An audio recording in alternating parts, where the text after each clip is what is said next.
In today's video, I'm going to teach you how to disable Windows 11. Update. Updated 2026 Full Guide.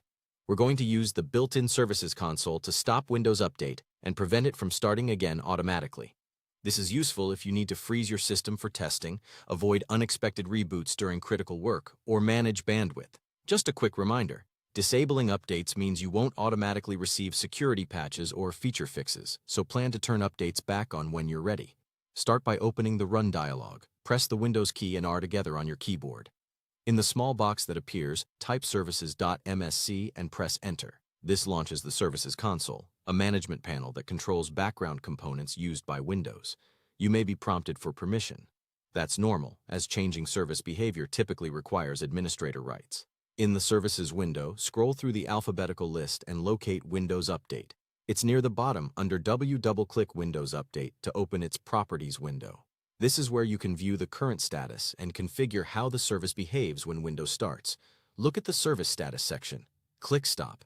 This immediately halts any update activity running in the background, such as checking, downloading, or installing.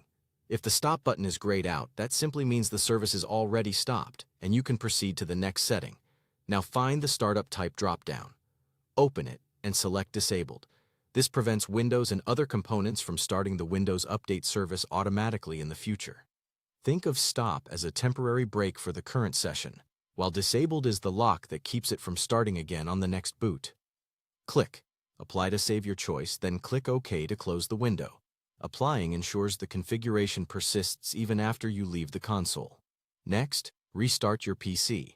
A restart clears any in-progress update tasks and brings Windows back up with the Windows Update service both stopped and set to disabled. This confirms the change took effect across the whole system. After the reboot, Windows will no longer automatically check for or install updates while the service remains disabled. If you try to check for updates in settings, you'll notice it won't proceed because the underlying service is turned off. That's expected. When you're ready to resume updates, simply return to the same Windows Update service properties and reverse the change so Windows can update normally again. Keeping your device secure is important, so consider re-enabling updates once your testing or troubleshooting is complete. That's it. Simple, direct, and effective. Thanks for watching, and I'll see you in the next guide.